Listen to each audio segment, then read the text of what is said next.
तो कैसे हो मेरे चीतो गाइस। आज की इस वीडियो में आपको सीटेट पेपर 1 के जो है ईवीएस की पीवाईक्यू जो है कराने वाला हूं। और आज की जो ये वीडियो होने वाली है वो संपूर्ण व्याख्या के बेस पे होने वाली है। आज मैं जो है आपको कंटेंट बेस के जो है क्वेश्चन कराने वाला हूँ। 15 बाय 15 टोटल क्वेश्चन होने वाले हैं। जैसा कि आप सभी को मालूम है कि आपके पेपर में जो है 15 नंबर के कंटेंट के क्वेश्चन आते हैं और 15 नंबर के जो है पेडागोजी के क्वेश्चन आते हैं। और ये हमारा वीडियो जो है पार्ट 15 है। इससे पहले 14 जो वीडियोज है मैंने ऑलरेडी बना रखे हैं, तो उनके जो सारे लिंक्स है इस वीडियो के डिस्क्रिप्शन बॉक्स में मैं पूरी प्लेलिस्ट का लिंक दे दूंगा। और अगर आप सीटेट सीडीपी की तैयारी करना चाहते हैं तो उनकी भी पूरी कोर्स मैंने करा रखी है। उन सभी के लिंक्स भी आपको इस वीडियो के डिस्क्रिप्शन बॉक्स में मिल जाएंगे। तो चलिए वीडियो को शुरू करते हैं। तो देखो भाई, सबसे पहला क्वेश्चन है हमारा गाय के ऊपर। और जैसे कि आप सभी को पता है कि हमारे जो है ईवीएस के अंदर 6 थीम है और 6 थीम में एक थीम है हमारा, मतलब एक सब थीम है एनिमल। तो उसी से जो है संबंधित एक क्वेश्चन आपका जो है आ गया है। तो इसमें क्या पूछा गया कि गाय के आगे के दांत छोटे तथा पीछे के दांत जो है चपटे और बड़े होते हैं, ऐसा क्यों होता है। बहुत बेसिक सा सवाल है।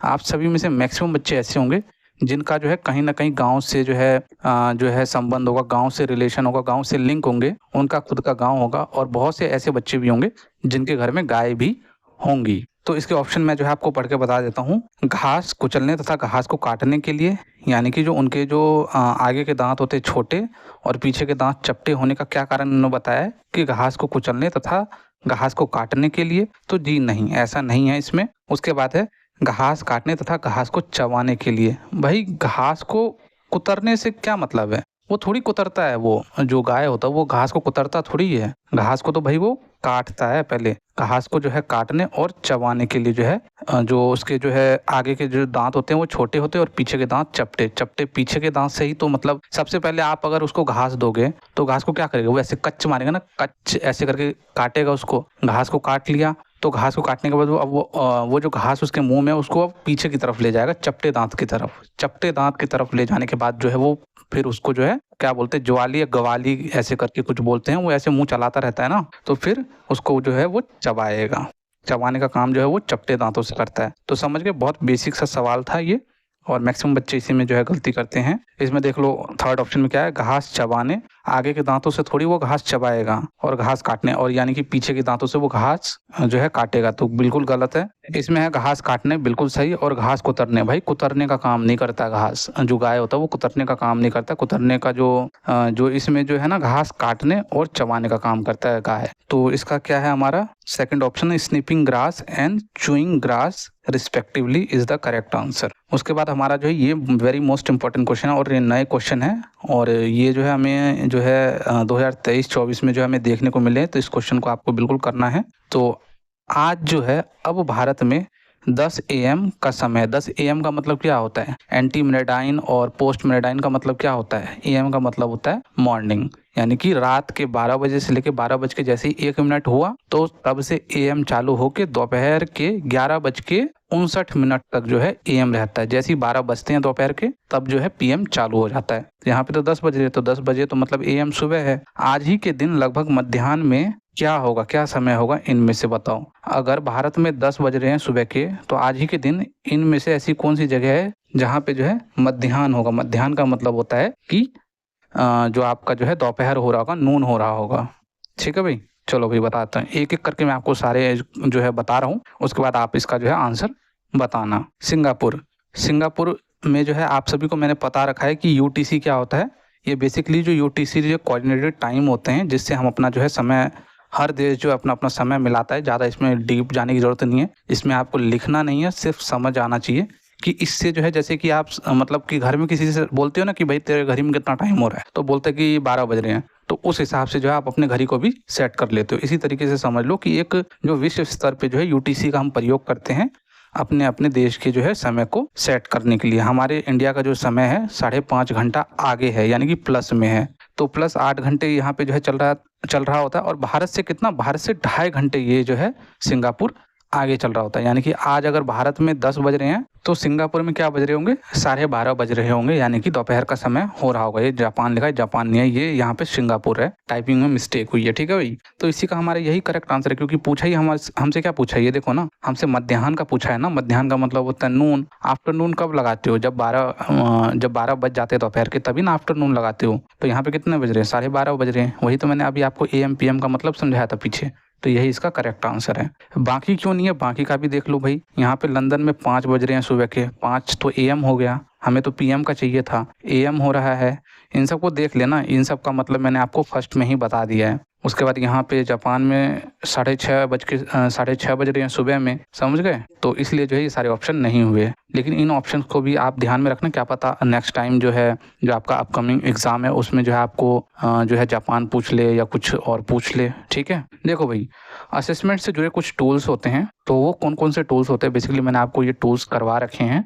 जो आपका जो CDP का जो पूरा कंटेंट की क्लासेस मैंने कराई थी, तो उन सभी में इन सारे टूल्स का जो है मैंने आपको अच्छे से जो है व्याख्या कराया था। लेकिन फिर भी जो मैं आपको कुछ टूल्स बता देता हूँ। एक होता है उपख्यानात्मक अभिलेख, यानी कि एनेक्डोटल रिकॉर्ड। इस रिकॉर्ड में क्या होता है कि बच्चे के व्यवहार या गतिविधि का जो है छोटा सा वर्णनात्मक हम नोट जो है एक शिक्षक के द्वारा जो है देखा जाता है और उसको जो है रखा जाता है। जैसे कि उदाहरण के लिए जो है, रीना ने गिरते हुए दोस्त को उठाया और उसके लिए जो है पानी लाया। यानी कि बच्चे की स्पेसिफिक बिहेवियर को हम जो है एनेक्डोटल रिकॉर्ड में रिकॉर्ड करते हैं। कोई भी स्पेसिफिक बिहेवियर है, कोई अच्छा बिहेवियर है, कोई बुरा बिहेवियर है, तो इसमें जो हम रिकॉर्ड करते हैं। कौन रिकॉर्ड करता है? एक शिक्षक रिकॉर्ड करता है फ्यूचर के लिए, समझ गए। इसको हम एनेक्डोटल यानी कि उपख्यानात्मक अभिलेख बोलते हैं। एक होता है रेटिंग स्केल। रेटिंग स्केल में क्या होता है कि बच्चे के किसी काम या व्यवहार को हम नंबर देकर आंकते हैं। यानी कि जो बच्चे ने कोई भी काम 10 में से कितना अच्छा किया है, तो हम बोलते हैं कि 10 में से ये 8। ऐसे मतलब जब आप जोमेटो या स्विगी पे अगर खाना ऑर्डर करते हो,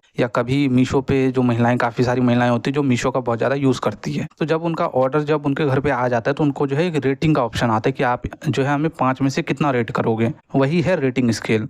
इसमें भी हम बच्चों को जो है उनके परफॉर्मेंस के आधार पे, उनके व्यवहार के आधार पे जो है हम उनको रेट करते हैं। उदाहरण के लिए, बोलने का जो आत्मविश्वास है 1 कम है, 1 कम से जो है 5 बहुत अच्छा है। यानी कि जो बच्चा है वो क्लास में कितने अच्छे से बोलता है। अगर उसको रीडिंग करा रहे हो तो क्या वो रीडिंग में जो है हिचकिचा तो नहीं रहा है, अटक तो नहीं रहा है, फ्लुएंसी से बोल रहा है कि नहीं बोल रहा है। तो आपको जो है 1 से लेके 5 तक जो है आपको उसको नंबर देना है। 1 का मतलब हो गया बहुत, मतलब बिल्कुल गंदा बेकार कम, और 5 का मतलब हो गया बहुत अच्छा, समझ गए। इससे पता चलता है कि बच्चा कितना अच्छा कर रहा है किसी भी चीज़ में, समझ गए। मैंने मोटा मोटा आपको जो है वो मीशो और अमेज़ॉन और वो स्विगी जोमेटो वाला एग्जांपल आपको बता दिया है। पोर्टफोलियो बहुत इंपॉर्टेंट है। पोर्टफोलियो में क्या होता है कि बच्चे के बनाए हुए कामों का संग्रह जो है, इसमें कलेक्शन जो है हम रखते हैं विद प्रूफ। बच्चे ने कुछ भी एक्टिविटी किया, कुछ भी रोल प्ले किया, कुछ भी ऐसा बनाया, तो उसको हम विद प्रूफ पोर्टफोलियो में, P से पोर्टफोलियो, P से प्रूफ, ध्यान रखना।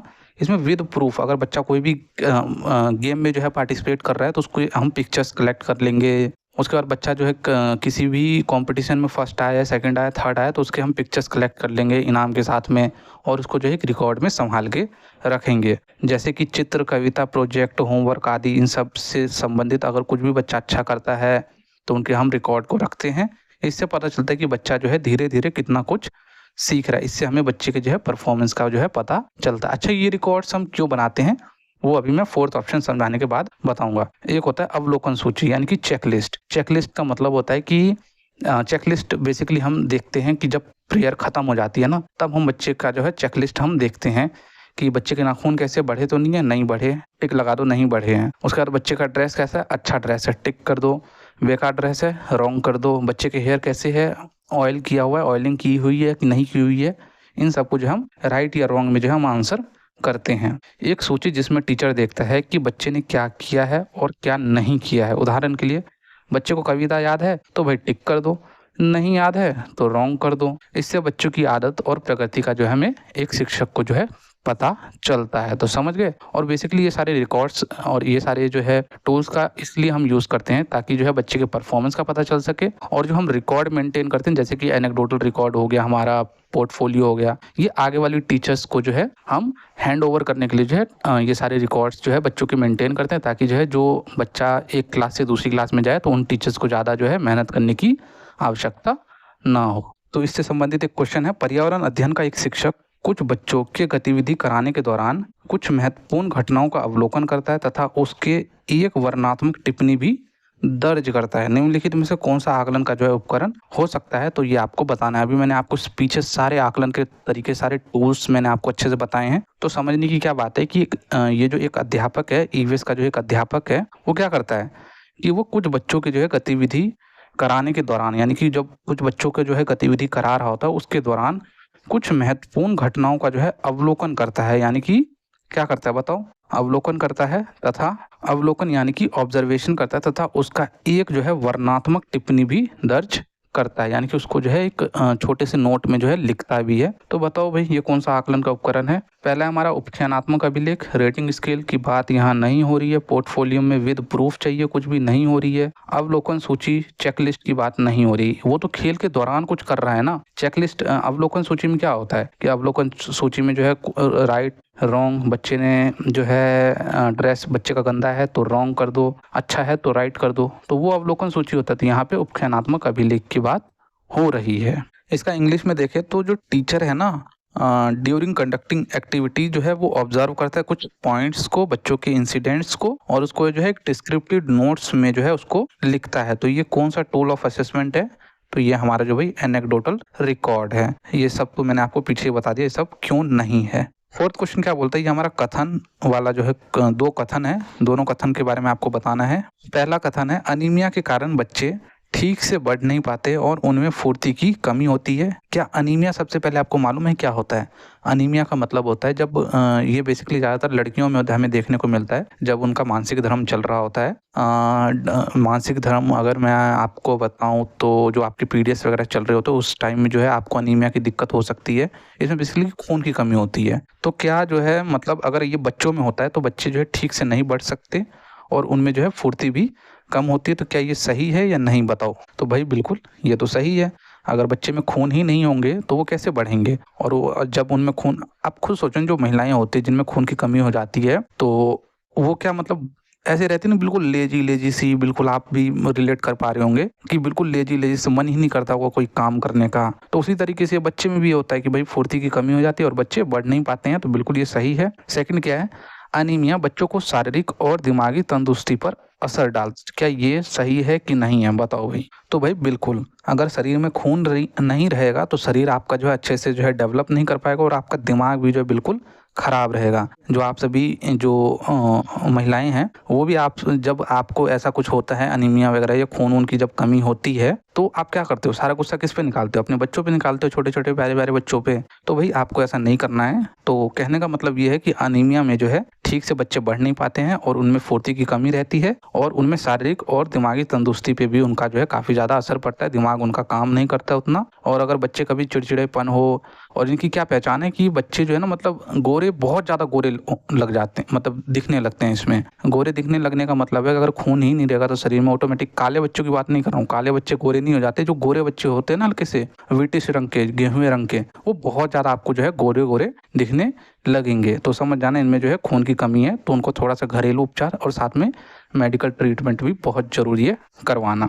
तो भाई इसका जो है दोनों कथन सही है, दोनों ही सही है। तो इसमें जो हमारा ये वाला स्टेटमेंट भी सही है, due to anaemia children do not grow well and their energy level are low, anaemia effect both children physical and mental health. बिल्कुल दोनों सही है। तो इसका जो है बोथ 1 and 2 आर ट्रू। पांचवा क्वेश्चन क्या है कि नीचे दिए गए कथन पे जो है आपको विचार करना है। दो कथन दे रखे हैं अगेन। सन 1969 में, 69 यानी कि 1969 में नील आर्मस्ट्रॉन्ग चांद पर उतरने वाला सबसे पहले व्यक्ति थे। क्या ये कथन सही है कि गलत है, ये मुझे बताओ। तो बिल्कुल भाई, नील आर्मस्ट्रॉन्ग जो थे वो चांद पे उतरने वाले सबसे पहले व्यक्ति थे, जो मतलब कि 1969 में जो है चांद पे पहले व्यक्ति उतरे थे। उसके बाद कथन बी क्या है कि 2007 में कल्पना चावला अंतरिक्ष में सबसे लंबे समय तक रहने वाली पहली महिला थी। नहीं भाई, कल्पना चावला जो है पहली महिला नहीं थी, ये गलत हो गया। तो इसका जो हमारा करेक्ट आंसर क्या है, हमारा इसका जो है ए सही है परंतु बी गलत है। इसका जो है कल्पना चावला नहीं है और ये जो है ये बिल्कुल सही है। Neil Armstrong was the first person to walk on the moon, और कल्पना चावला जो है मतलब ये सबसे लंबे समय तक जो है रहने वाली वुमेन नहीं थी। अच्छा, एक क्वेश्चन इससे संबंधित और है कि अभी हाल ही में 2025 के अंदर 10 महीने तक जो है अंतरिक्ष में रहने वाली महिला का क्या नाम है, जो सबसे लंबे समय तक अंतरिक्ष में फंसी रही क्या मतलब उनका एक रिकॉर्ड ही बन गया। बेसिकली 10 महीने के करीब जो है वो जो है अंतरिक्ष में कुछ टेक्निकल इश्यूज उसके वजह से जो है फंसी रही, तो उनका नाम आपको बताना। तो उनका नाम है सुनीता विलियम, जो हमारी भारत की बेटी है, जो कि अब यूएस में रहती है, और उन्होंने जो है ये रिकॉर्ड कायम किया है। तो हो सकता है कि यहाँ पे कल्पना चावला की जगह जो है अब रिसेंट का दे दे। तो इस चीज़ को भी आपको ध्यान में रखना है। ठीक है भाई, चलो भाई, A is correct but B is wrong. कुछ प्रसिद्ध नृत्य है हमारे, इन नृत्यों को अच्छे से जो है आपको ध्यान रखने हैं, और उसके बाद हम क्वेश्चन करेंगे। तमिलनाडु का जो फेमस नृत्य है भरतनाट्यम और करगकट्टम।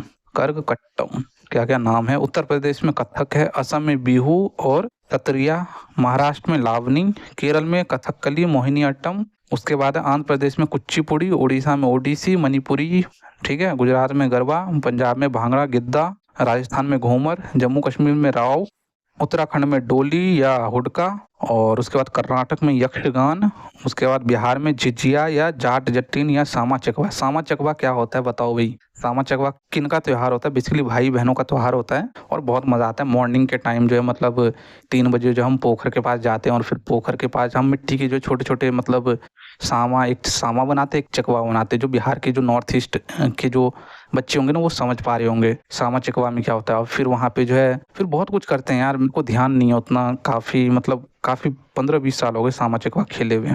तो इससे संबंधित एक क्वेश्चन है, 6 नंबर का क्वेश्चन है, निम्नलिखित में से सही मिलान को जो है आपको चुनना है। जो मैंने आपको पीछे जो है डांसेस बताए हैं, स्टेट के डांसेस जो फेमस डांसेस हैं उनका आपको बताना है। भरतनाट्यम क्या उड़ीसा का फेमस डांस है? जो कथक है वो क्या कर्नाटक का फेमस डांस है? बिहू जो है क्या असम का फेमस डांस है? लावनी क्या तमिलनाडु का? तो भाई इसका जो करेक्ट जो मिलान है ना वो बिहू असम का है। बिहू असम का, ये देखो पीछे ही मैंने आपको बताया। कहाँ गया? बिहू असम, महाराष्ट्र। असम में क्या है? बिहू और सतरिया। ठीक है, इस तरीके से जो है आपको क्वेश्चन बनेंगे। तो इस तरीके से आपको सारे डांसेस याद होने चाहिए। जो फेमस डांसेस है जो अभी तक में पूछे गए वो सारे डांसेस प्लस इंपॉर्टेंट डांसेस मैंने भी उसमें जो है सारे डाल दिए हैं। इससे बाहर आपका कुछ नहीं बनेगा।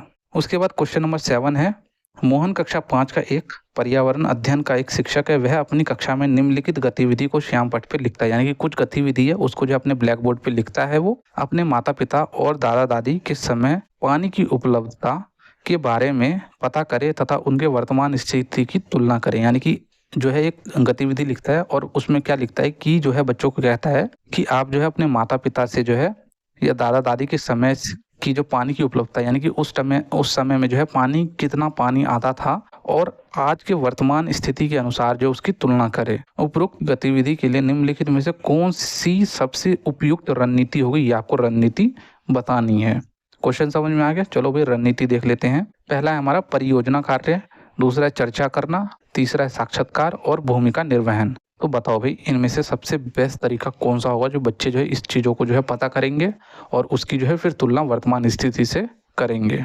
तो सबसे अच्छा हमारा होगा परियोजना कार्य। परियोजना कार्य प्रोजेक्ट वर्क में क्या होगा कि बच्चे जाएंगे अपने माता पिता से दादा दादी से जो है उनके जो है बारे में पूछेंगे, उनको सारी चीज़ें लिखेंगे। परियोजना कार्य में जो है सारी चीज़ें रिकॉर्ड करेंगे, उस चीज़ों को उनके जो माता पिता दादा दादी है उनको बताएंगे कि बेटा पहले हम जो है नलकूप को अगर हम एक बार चला देते थे ना तो 1 बाल्टी पानी भर जाता था, लेकिन आज के समय में अगर हम नलकूप को 10 बार चलाएंगे तब जाके आधा बाल्टी पानी भरता है। तो ये स्थिति जो है आपकी हो गई है। तो जो सबसे अच्छा जो परियोजना कार्य होगा। चर्चा करने से क्या बच्चे समझ जाएंगे बताओ? खाली चर्चा करने से समझ जाएंगे? वहाँ पे जो है उनको जो है जो पास्ट की बातें वहाँ पे जो उनके माता पिता बताएंगे पहले ऐसा होता था, उसके बाद वर्तमान में बोलेंगे कि चलो अब जो हम चलाते हैं नलकूप और देखो ये पानी की स्थिति है। इंटरव्यू इंटरव्यू हमेशा फॉर्मली जो है ली जाती है, तो वहाँ पे बच्चा इंटरव्यू नहीं लेगा। और भूमिका निर्वहन तो क्या ही छोटा बच्चा क्या भूमिका निर्वहन करेगा।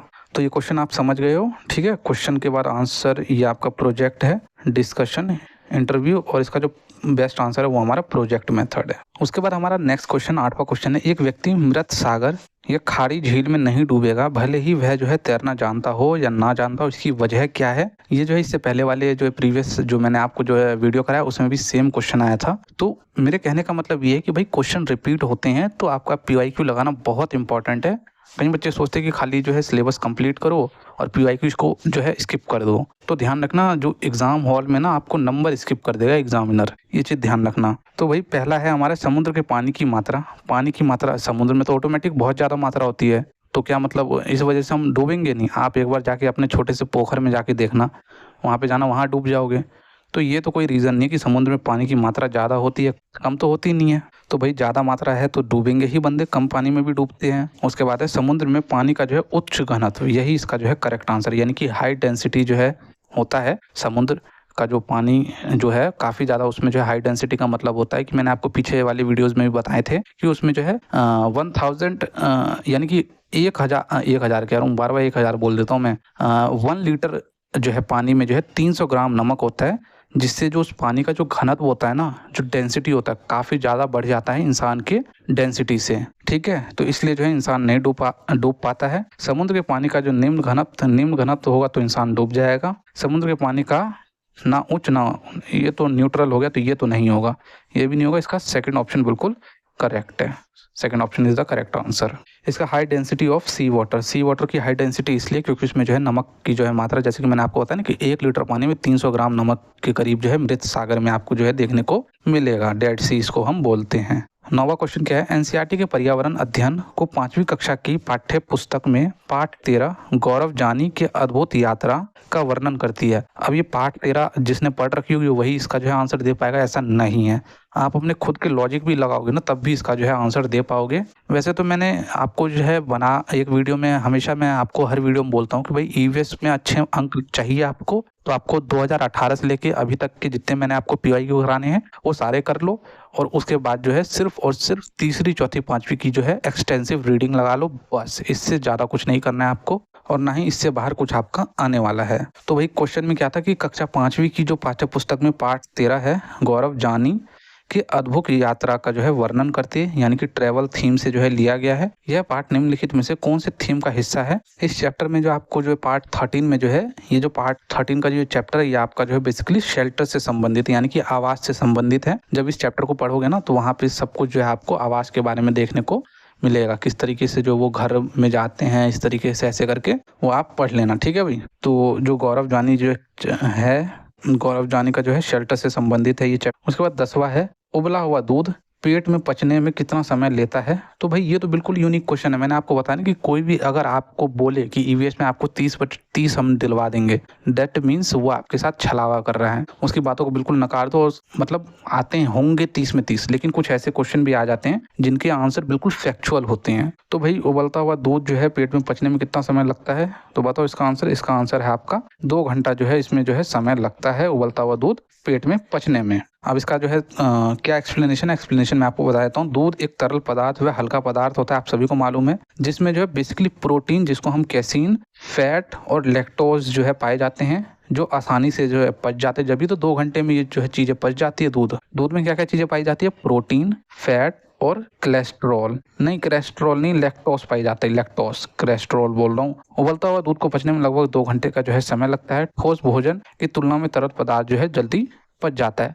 कभी आपने सुना है कि जब आपकी तबीयत खराब होती है या कभी कुछ ऐसी गंभीर बीमारी किसी को अगर हो जाती है तो डॉक्टर्स क्या बोलते हैं? ज़्यादा से ज़्यादा इसको जो है तरल पदार्थ खिलाओ। तरल पदार्थ में भी अगर कोई, जैसे कि ज़्यादा से ज़्यादा हम बोलते हैं कि जूस वूस पिलाओ, उसके बाद फ्रूट जूस पिलाओ, उसके बाद जो है आपका जो है अगर बहुत ज़्यादा खाने की इच्छा हो रही है तो आपको दलिया खाने के लिए बोलते हैं या खिचड़ी खाने के लिए बोलते हैं, क्योंकि उसका जो है वो थोड़े से तरल होते हैं, और तरल चीज़ें जो है सॉलिड चीज़ों के मुकाबले, ठोस चीज़ों के मुकाबले जो जल्दी पच जाता है। यहाँ पे दूध का पूछा था तो दूध का 2 घंटे आंसर है। 11वां क्वेश्चन है, निम्नलिखित में से कौन सा समूह? ये तो भाई 2018 से लेकर अभी तक जो है ये क्वेश्चन पीछा ही नहीं छोड़ रहा है।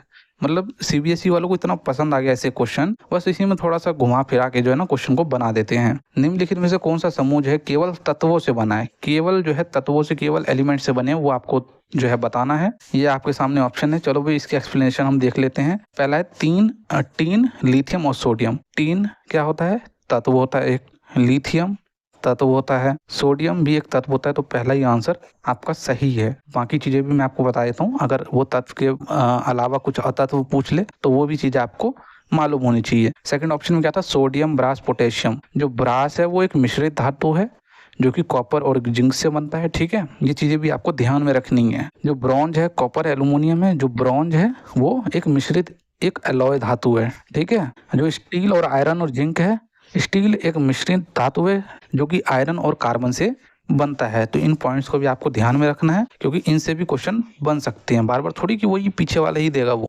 तो इसका जो है टीन, लिथियम और sodium is the correct answer, जो कि सिर्फ एलिमेंट है, इसमें कुछ भी मिक्सअप नहीं है, जैसे कि इन सब में मिक्सअप है, इन सब में मिक्सअप है, इन तीनों में कुछ भी मिक्सअप नहीं है, सॉलिड जो है एलिमेंट है ये।